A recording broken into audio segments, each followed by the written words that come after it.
Hello everyone, Karen Glasser here, and welcome to this episode of Connecting People, Changing Lives. This is the show where we connect with people all over the world, and I'm here with my amazing co-host and co-heart, Nancy Ferrari. Good morning, Nancy. How are you today? Good morning, Karen. I'm doing great. I just happened to glance at the calendar.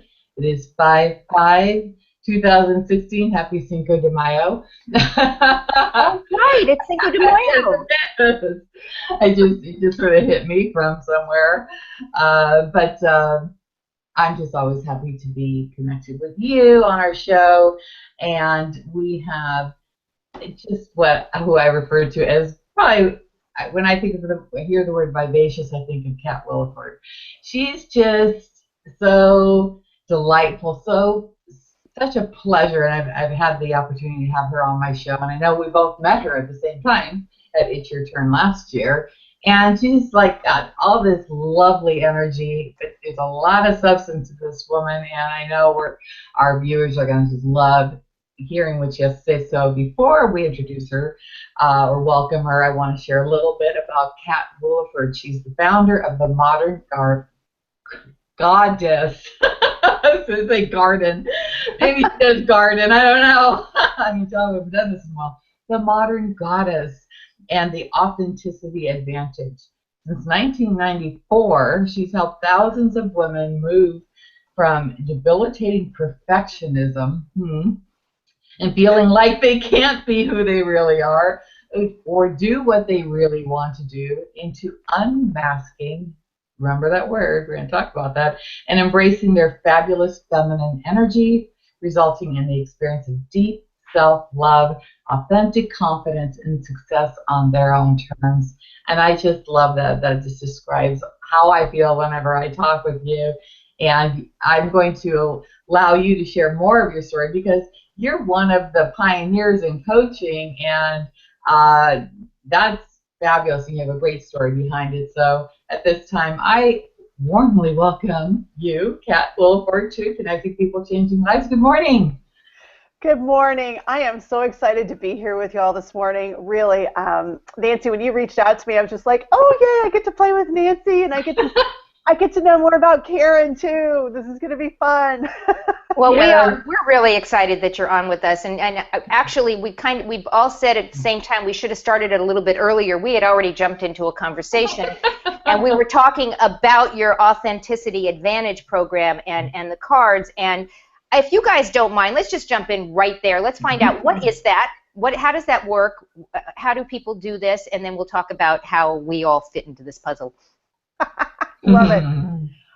So as Nancy referenced, I've been coaching women for a long time. And it's actually my passion to work with women to bring them into the state of resonant femininity and the power and the strength there. And so the Modern Goddess really was where we started the journey and delved into those archetypes. I was fascinated by mythology as a kid, and honestly, it was a time when we studied mythology, like in junior high. It was a time where my mom and I were kind of doing that, teenage girl mom dance, not fist, but like trying to figure each other out.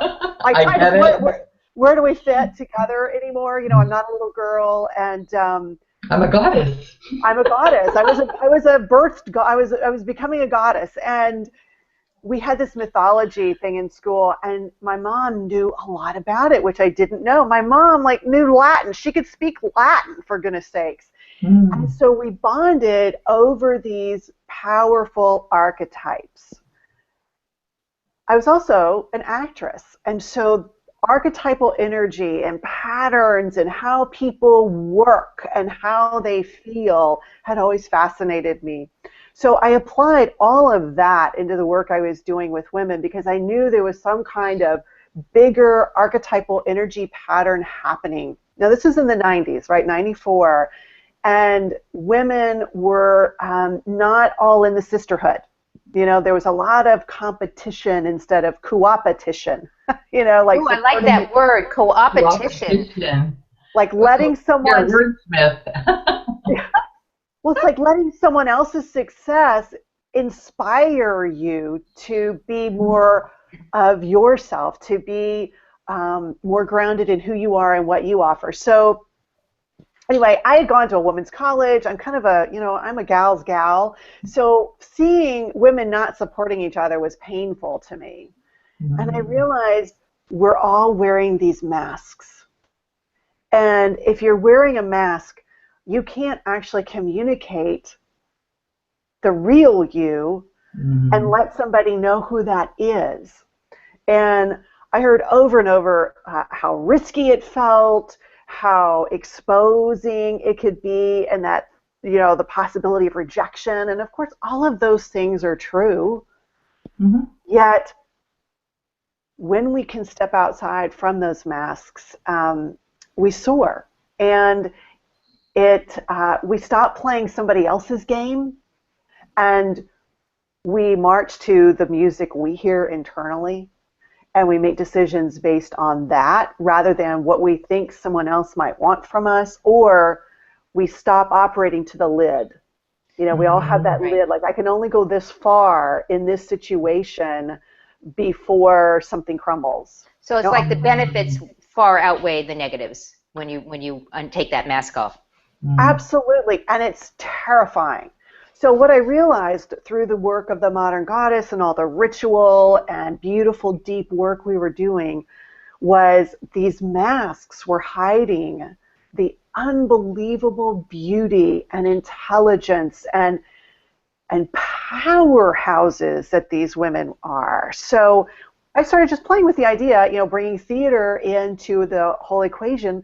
So, what's the mask here? Like, let's paint it, let's draw it, let's get creative. And what people were coming up with was staggering and beautiful. So it's not that we want to permanently ditch the mask, like keep it close. You might need it again because you probably developed it for a reason. Right. It got you through something. So what I want to say is the work of deep soulful coaching is never about making you wrong. Right. It's about really letting you see how right you have always been.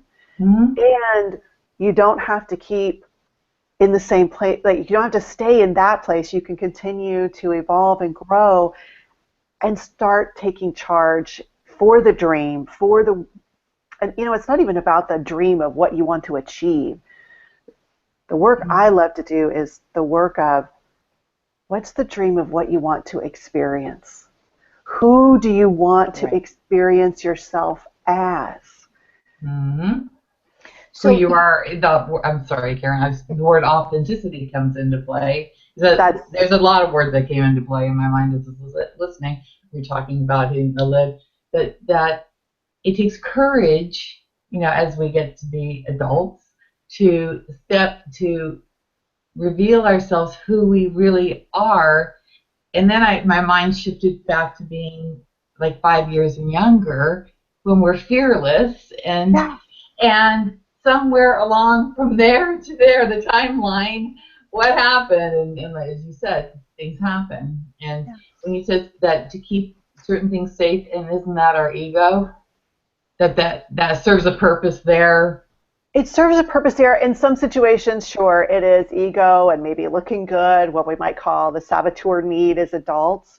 But I've really found that so many of my masks were developed with very real heartache circumstances, great loss.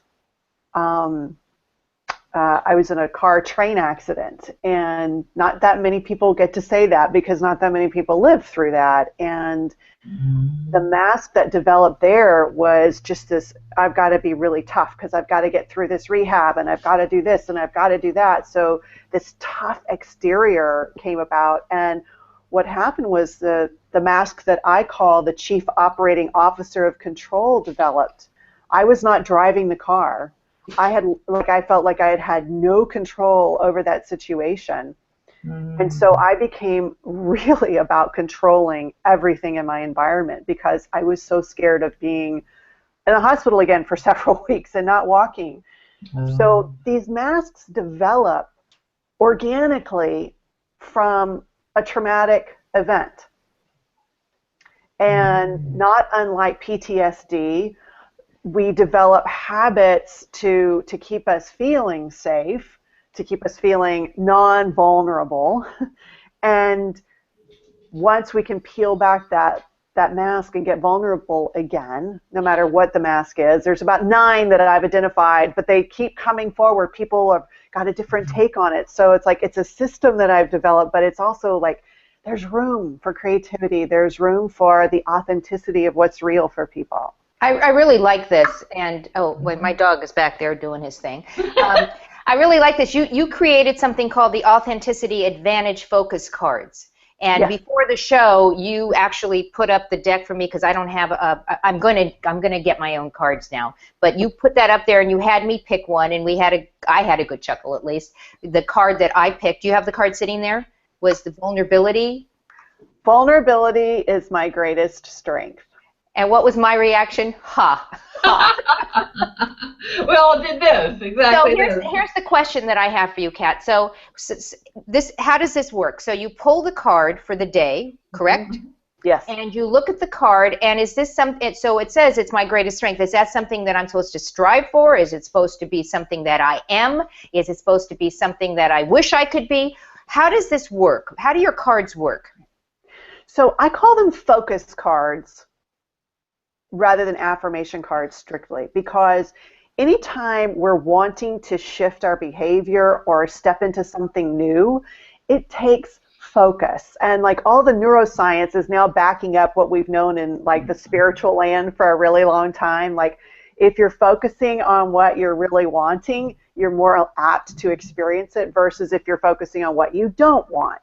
So I wrote these cards to be a positive focus, to open up those neural pathways to accept this new experience, this new way of thinking, so that you can create that externally in your life. So it's a focus, and just like with anything new, you're going to find yourself not there and not believing it, and then these are the reminders. A lot of people that use these cards like to use them for a week at a time. So they'll draw one on a Sunday or a Monday and have that be the focus for their week.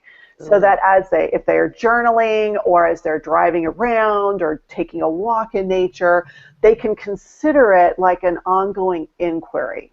Love that. Love that. You know, and the piece of like the vulnerability is my greatest strength is the focus. And then the tag underneath that is, what door can vulnerability open today? And so it's an action item. It's something that you can, and I actually like the idea of focusing it maybe for a week rather than in the moment, because sometimes we have the intention and it doesn't always allow you to do that. I love that. So very, very smart. Now, Nancy, you had a different one, right? Yep, and here's my card. And it's interesting. I tend to, because this is a practice of mine, I work with the moon, and we have a new moon coming tomorrow, and which implies new beginnings, and we've got some new beginnings going on in my life, and so it is very appropriate that I chose unmasking. I make it safe to unmask, and also allow others to do the same. Because as I connect with people and work with people, and I'm stepping up my media game, this is what mask will I take off today?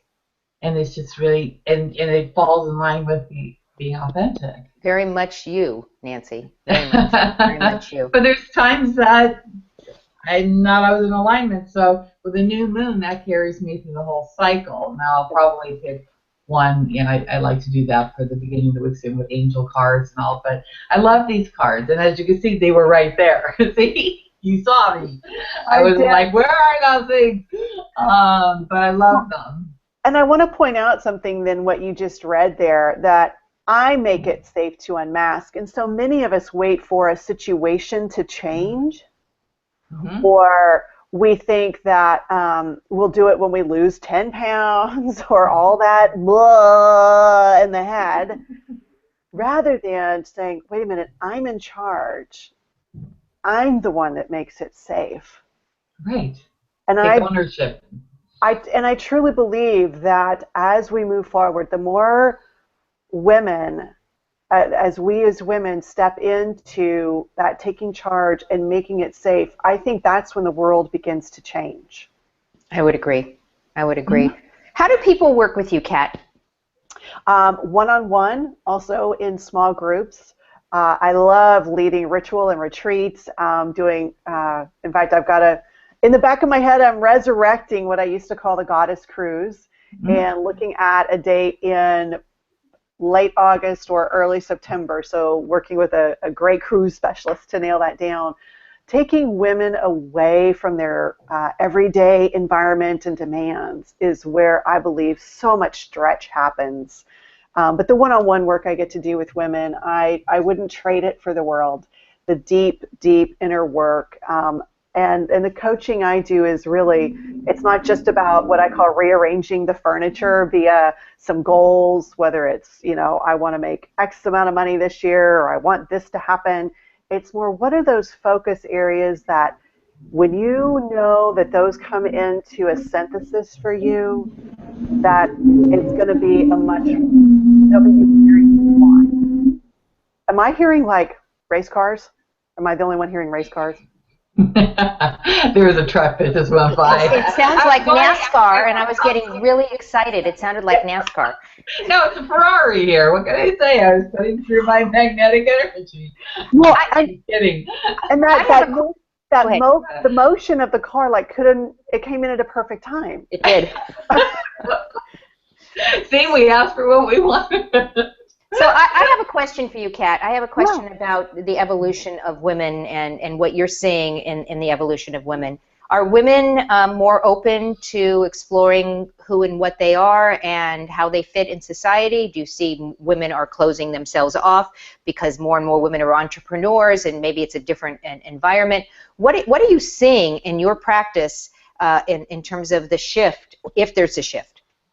Yeah, that's a great question because I work with both corporate executives at the C-suite level as well as women who have their own businesses.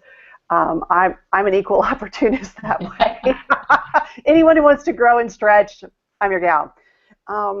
What I have found is when I first started walking into work with corporate executive women, talking about the modern goddess, the archetypes, authenticity, they're like, no, I just, I got to feel more comfortable. I got to get this. I got to, the more so I believe there's been a shift in the last 20 some odd years to embracing the sisterhood, to embracing the feminine energy. And when I say the feminine energy, I'm not talking about, uber femininity and what I call the, kind of prostitution of being a feminine woman.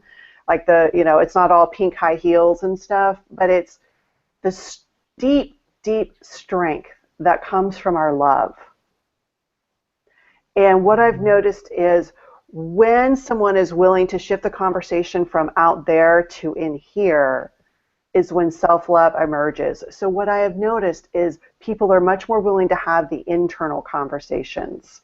They're much more aware now than 25 years ago that their external stuff is not the place to focus to make them feel better.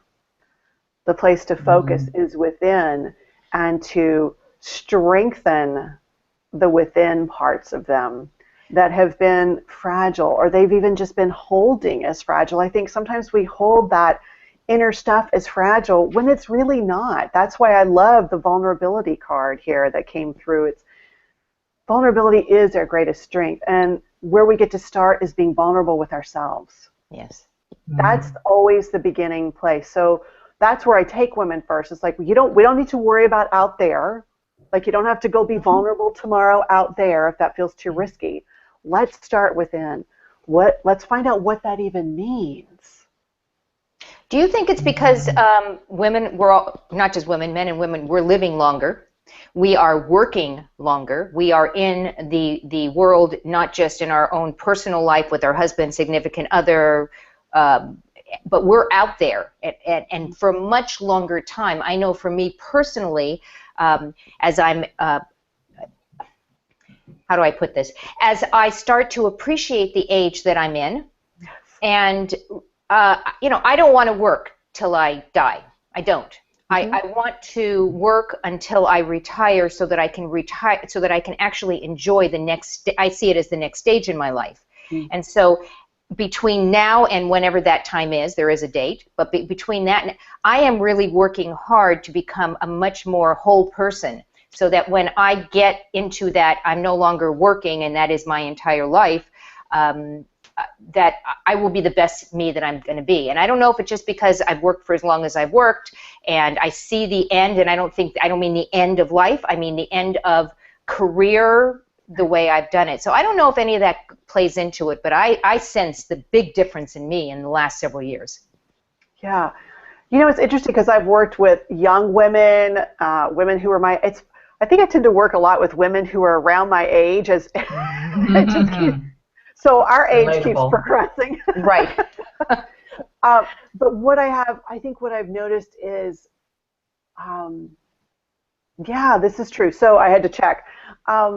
The conversations about the within stuff have shifted in that as we're younger, no matter whether we're focusing on family, raising the family, a self-based business, working for somebody else, those earlier concerns and questions are more about am I capable to do this? Do I have the skills? Do I have the stretch? Do I have those things in place? Can I do this is more the question. So looking within to find those places of strength and know-how is the conversation earlier. And I think now that I'm coaching women who are close to, where I am in life, I just turned 52, I'll admit it. Hey, you're a baby. You are a youngin'. You're a youngin'. You're the baby of the group. That the questions are more about that wholeness and I think the question of legacy starts to come in when we're older. What is that legacy? And it's not necessarily the to-dos or the tasks that we've accomplished as a legacy, but what have we generated? Right. In terms of the personal, the people level, that part of the experience. So there's so much there. There's like the longer we're all living longer now, healthier lives than say our grandparents' generation or our great grandparents for sure. Mm-hmm. I had to qualify that because both of my grandmothers lived to be 95. That bodes well for you. It's not, you have healthy genes over there. Very much, yes. So, but it's looking, I think, ahead. Most women I'm talking to now are looking ahead to what is, again, I'm going to go back to that personal experience. I think when we shift the question to what is it I'm wanting to experience, and what I heard you say there, Karen, was like the wholeness, the full realm of the whole experience, the wholeness of you and the wholeness of life. And I think that is the bigger conversation that most of us are having. And I always like to look at life within chapters, like the decades. And now my oldest daughter, she's going to be 36, and she just had her third child. And listening to the conversation that she's having, she had some friends over listening to, and it's really quite interesting. But the bottom line is that we're all still human. And even though with all the different things that they're experiencing, bottom line, especially when it comes to raising children, you're still dealing with another human being. But I had something pop into my mind when you talk about legacy. I'll never forget the interview with Meredith Vieira, who was getting ready to celebrate her 60th birthday, and Matt Lauer was interviewing her, and goes, well, how are you feeling about it? She says, I don't have a problem with turning 60, but when I look forward, I know I have less time to experience life than behind me. And as I shifted to my digit in November, I had in mind, but like Karen, I embrace my every day, and not every day is the best day, but there's always lessons to be learned, and nothing's really changed, but there's more of an intention and an appreciation. Yeah. I think for even what might not seem to be the best of a situation, I remind myself there's a gift in this. It'll come out at some point, maybe not today, but having that in my mindset, and not so much with the end in mind, but appreciating every day. That's great, Not Nancy. taking it for granted. You know what I find fascinating about this conversation, because in the past, women would never announce their age, ever. They just don't. You know, they'll either lie about it or they'll make themselves younger. And Kat, you just told everyone you're 52. Nancy, you're 60. I'm going to be 60 this year. And goddamn it, I'm proud of that. And I am happy to be in this age. The 50s, quite frankly, sucked. They did. For me, the 50s were a really hard time for me. See, I'm being vulnerable. A very, very hard time for me as an individual, almost as hard as my 20s. My 30s and my 40s were awesome, and I am looking forward to an amazing decade, and I love that. I do agree. We kind of look at these decades for this next 10 years and beyond, because who knows how long we're all going to be here, which is why I live every single day like it is my very last day, and I appreciate as much as I can and remember to the people in my world. But I think it is fascinating. Women don't hide their ages anymore, at least not the women that I have been talking to. Is that something that you're seeing too, Kat, or do you still feel that there's this covering of, I don't want anybody to know how old I am? I'm going to say it's both, and here's the both of it. I think we've gotten a lot more comfortable. There's less stigma attached, so to speak, and we're as we own who we are, we make everything more acceptable. You know, to say our age, to talk about these things that we're talking about here. And then I do know some women who, and let's be real, there is age discrimination. Yes, in the work world. And I know some women who have been downsized or, offered early leave, etc., for a tiny little package. And so they are really hesitant to really be bold and out there about what the number is. Yes, I understand that. I understand that. And because there is still some ageism out there, which is really unfortunate, because any ism just makes me a little crazy. But particularly because when and this is, I'm going to link back here to the authenticity piece. There are so many women I also know who are choosing to off-ramp out of a corporate job because they look at what they think they have to be in order to get to that next level, and they're unwilling to do it. The cost is too high once you've reached a certain level of self-awareness, the ability to advocate, self-advocacy. And they look and see the inauthenticity of some of the players, and they're like, the mask I'm already wearing is so heavy, I will crumble if I have to go there. And that's why I love I make it safe to unmask. And that doesn't mean things exactly work out the way you think they should or could. It means you're real. Right. Do you think that's why we have more women entrepreneurs that we're starting to see crop up? Because of what you just said, ageism, and they're being downsized. And so the alternative is that if you are unfortunately in that situation, and I say unfortunate if you didn't want to be put in that situation, that's right. It become what I used to call accidental entrepreneurs, because now you're unemployed, and who wants to say you're unemployed? So poof, you're an entrepreneur. But I'm seeing a whole lot more women who are entrepreneurs, and you are talking about the fact that you work with women. Yeah, and the other piece of that is I want to just, give a nudge to anyone who works in a corporate environment and has anything to say about structure there. When we don't tap into the wisdom that is already there, it actually costs a corporation. There's been a study done, and it's 2.5 times the base salary is what it costs them to replace someone who walks out the door with that wisdom. The institutional knowledge, the experience, the connections that they've made to people, to the external as well as internal.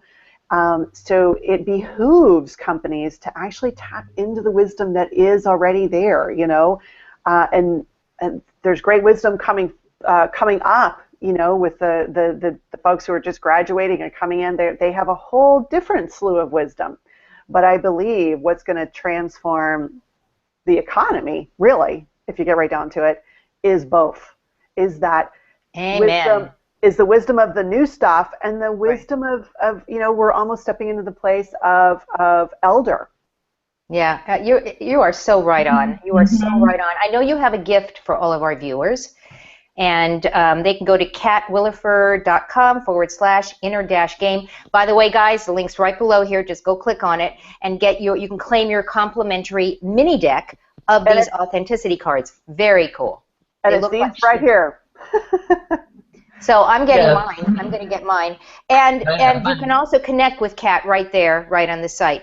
Cat, this has been a fascinating conversation. I mean, truly fascinating. Are there any last words that you like to share with our viewers that maybe we didn't touch upon, or maybe a call to action, what they should do next?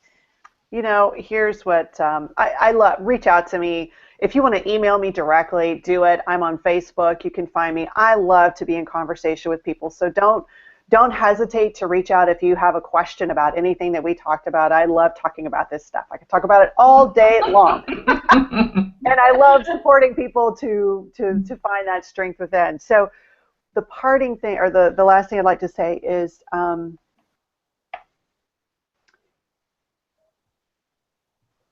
breathe. I think we're in a period of time that if you look externally, you can flip out about just everything. Yeah. So I think the best time I spend every day is the time I spend within. And whether it's, this morning was early for me. I'm not a great early person. I'm a night owl, I admit it. So mascara on by, 8:30 is like, ah! But I want to may I take us through just a little breathing exercise that I have found. Absolutely. It's been a game changer. My chiropractor calls it controlled breathing. I really don't like the word controlled, so I call it the 4x4. And what we're going to do is we're going to inhale to a count of 4. We're going to hold our breath for a count of 4. We exhale to a count of 4, and then we hold our breath out for a count of 4, and we do that 3 times. So just, I'm closing my eyes because it's easier. So just close your eyes and really feel the weight of your body on your seat. Or if you're standing, feel it on your feet. Just feel the weight of your body, that point of contact. And now bring your attention to your feet and just feel them there.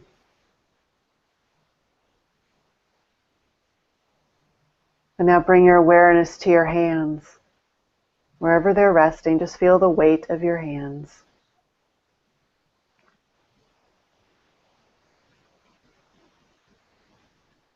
And now we're going to do our 4x4 breathing. So just gently inhale to a count of 4. Hold for a count of 4. Exhale to a count of 4. Hold your breath out for 4. And inhale. Hold. Exhale. Hold. Inhale. Hold. Exhale. Hold. And on this next inhale, feel the air coming in through your nose, what the temperature is.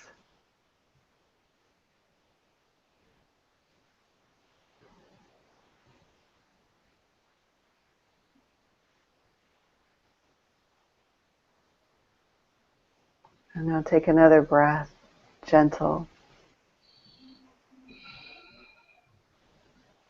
And just open your eyes as you exhale. Okay. I have a reminder set on my phone that goes off at various times during the day, and it just says, breathe. I love it. And I do this, and I do this before that next task. So in between coaching sessions, conversations with anyone out there in the world, I do this breathing. It clears the space. It brings us back to neutral, which brings us more back to our center, and we have a much better shot to make it safe to unmask and to be in our vulnerability because we're back to neutral. That's beautiful. Thank you, I love Cat. it. Can you come to my house every single day? Set your phone, Karen. I'm going to set my, okay, I'm going to, that would make a great app, actually. They do have apps for that. Yeah, they have apps for that. Yeah. Nancy, any last thoughts? Oh, now that I'm giggling, thank you. No, I love that breathing. I do have the Calm app, and our mutual friend Lisa D'Alessio shared that with us, and it's been a lifesaver at times when things just are spinning out of control, and it brings the breath is always where Deepak always reminds us of that. Come back to breath. It's so simple. We don't have to make things complicated. And you just gave us such a wonderful reminder of that, Kat. I appreciate you. And I've got to just stay in conversation with you, girl. And you're not that far. In fact, we're covering the California coast. I'm in Southern California. You're north of Los Angeles, and Karen's up there in beautiful wine country. I'm all the way up there. So we're the three California There we go. girls this morning. So thank you so much. Such a pleasure. And I feel so much more, even more ready for my day with that guided breathwork. Thank you. Thank you. I'm so grateful that that I had this time with both of you and Karen to get to know you more, and I look forward to more conversations with both of you. That will be absolutely wonderful, and thank you, Kat. And we want to thank our viewers. Nancy and I have been doing the show for almost a year, I think a little bit over a year at this point. If you're thinking about maybe having your own web TV show, make sure you fill out the form in the post right below and have a conversation, and let's see if this is something that is up your alley. We want to thank our viewers because you have a choice as to how you spend your time, and we want to thank you for spending time with us today. Nancy Ferrari, I adore you. And Cat Williford, thank you so much for being on the show, and we'll see you next time on the next episode of Connecting People, Changing Lives. Have a great day, everyone. Bye-bye.